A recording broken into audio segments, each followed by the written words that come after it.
स्वागत है आपका हमारे चैनल बी क्लाइमैक्स पर।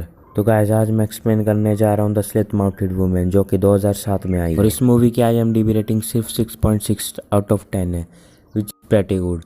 और इसकी रॉटन टोमेटोज पे ये सिर्फ 64% फ्रेश है, जो कि एक बहुत अच्छी बात है। तो गाइस ये एक जापानीज हॉरर फिल्म है और ये एक कोचिके ओनासाके नाम के अर्बन लेजेंड पे बेस है। आपने सुना ही होगा वो नाम, कोचिके ओनासाके। तो गाइस आज मैं इसी मूवी की एक्सप्लेनेशन आपको दूंगा। तो गाइस आपने मेरी पिछली वीडियो को बहुत प्यार दिया और आपने बोला था कि वॉइस प्रॉब्लम नहीं होगी। तो गाइस मैं आपको बता दूं, हमारे पास अभी कोई माइक मुइक कुछ नहीं, अभी हम नए यूट्यूबर हैं। आपके प्यार से यहाँ माइक मुइक खरीद सकते हैं।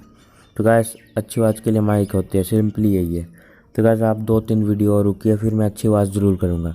अगर इन वीडियो में थोड़ी आवाज़ और अच्छी आई इस वीडियो में तो मुझे कमेंट में बताना।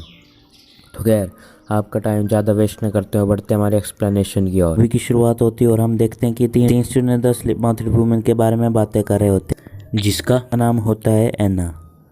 स्टूडेंट सभी बातें कर ही रहे होते हैं कि तभी उनकी टीचर वहाँ पे आ जाती है और टीचर का नाम होता है कोयोको।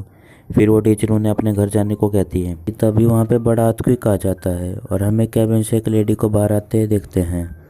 उस लेडी के लंबे लंबे बड़े बाल थे और उसने हाथ में सीजर पकड़ी हुई थी, फेस में मास्क लगाया था।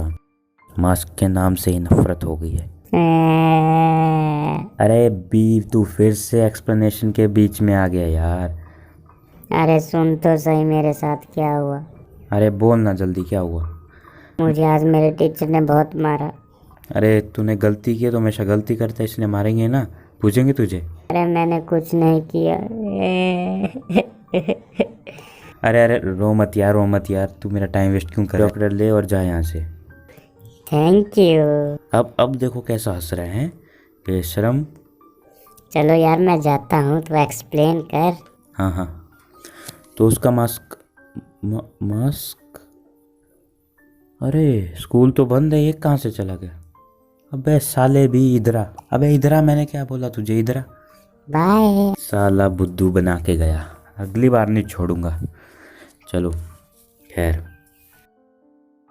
उसकी शक्ल काफ़ी डरावनी। और उसी वक्त हम उसी स्कूल के मेल टीचर को देखते हैं, जिसका नाम होता है नोबोरू।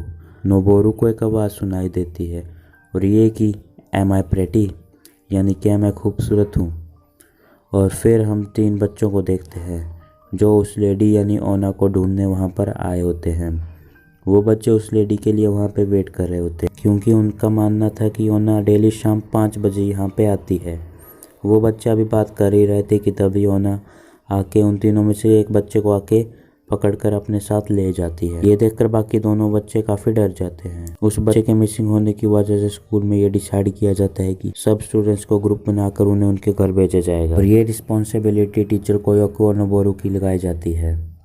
एक स्टूडेंट माई का घर जाने नहीं चाहती थी, क्योंकि कोयोको जब उसके घर ना जाने का रीज़न पूछती है तो बच्ची कहती है कि उसकी माँ उसे बहुत मारती है, यानी उसका टॉर्चर करती है, और मेरी मदर अच्छी नहीं है बल्कि बुरी है। इस बात पर टीचर कोयोको को उस पर काफ़ी गुस्सा करती है और जिसकी वजह से माइका वहाँ से भागने लग जाती है, जिस पर कोयोको सोचती है कि मुझे उस पर गुस्सा नहीं करना चाहिए था, इसलिए कोयोको भी उसका पीछा करने लग जाती है। लेकिन तभी वहाँ पे ओना माइका को पकड़ लेती है। खुद को बचाने के लिए माइका उसके फेस से मास्क रिमूव कर देती है। मास्क के नाम से ही तकलीफ होती है। खैर, कोयोको जब ओना का फेस देखती है तो वो डर जाती है। मेल टीचर नोबोरू को फिर से वो साउंड सुनाई देती है, यानी एम आई प्रेटी। आवाज़ को फॉलो करते हुए नोबोरू एक जगह पर पहुंचता है जहां कोयोको डरी सहमी सी बैठी होती है। कोयोको पुलिस को इन्फॉर्म कर देती है कि ओना ने ही सब बच्चों को गायब किया है। फिर हम स्कूल में देखते हैं कि कोयोको और नोबोरू को एक पिक्चर मिलती है।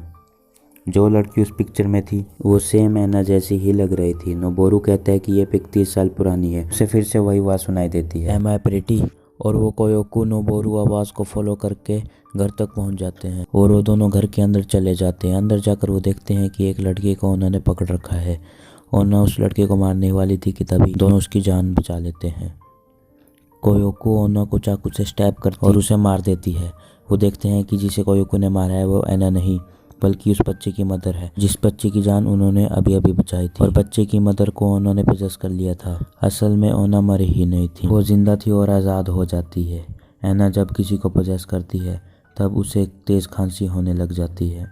इसके बाद नोबोरू कोयोकू को एक बड़ा राज बताता है, एना असल में मेरी मदर है जो 30 साल पहले मार चुकी है। फिर हमें 30 साल पहले का सीन दिखाया जाता है जहाँ पे नोबोरू की मदर ओना बीमार थी, जिससे बहुत ज़्यादा कफ हर वक्त खांसती ही रहती थी और इसके साथ साथ वो मेंटली डिसेबल भी थी। मेंटल बैलेंस इतना बिगड़ गया था कि वो अपने गुस्से पर कंट्रोल नहीं रख पाती थी। इसी वजह से वो अपने तीनों बच्चों को टॉर्चर करती थी और इसी वजह से 2 बच्चों की डेथ हो गई थी और सिर्फ नोबोरू ही जिंदा बच पाता है। उनकी मदर ओना नोबोरू को नाइफ से मारने के लिए आगे बढ़ती है, लेकिन तभी सडन वो रिलैक्स हो जाती है और नोबोरू को कहती है कि इस नाइफ से तुम मुझे मार डालो वरना मैं तुम्हें मार दूंगी। लेकिन नोबोरू ऐसा करने से साफ इनकार कर देता है और रोने लगता है कि मेरी मदर कैसी बात कर रही है। ओना कहती है कि इस चाकू से मेरा गले पे वार करो, लेकिन इस बार फिर से नोबोरू इनकार कर देता है, जिसकी वजह से ओना को और भी ज़्यादा गुस्सा आने लगता है और वो नोबोरू को मारने के लिए आगे बढ़ती है और इस बार सच में नोबोरू नाइफ से अटैक कर देती है, जिससे उसकी माँ का फेस कट जाता है। प्रेजेंट में हम देखते हैं कि नोबोरू को फिर से वही आवाज़ सुनाई देती है और एना ने एक बच्चे की मदर को फिर से पोजेस भी कर लिया था। जिन 3 बच्चों में से ओना एक को किडनैप करके लाई थी, वो उसे भी बेरहमी से मार देती है। वहीं पर हम देखते हैं कि माइका को भी उसने बांधा हुआ था और अगली बारी माइका की ही थी। कोयोको और नोबरा एक घर पे जाते हैं जिसकी छत लाल कलर की थी। नोबरू को वहां जाकर याद आता है कि हमारा 30 साल पुराना घर ये तो था और यहीं पे उसने अपनी मदर की डेड बॉडी को छुपाया था।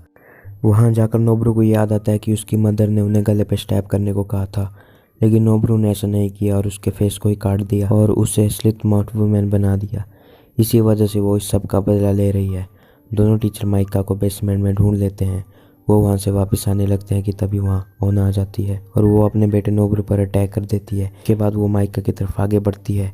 कोयोको एक बार फिर उसे गले पे स्टैब कर देती है। वो लोग ये समझ रहे थे कि ओना मर चुकी है।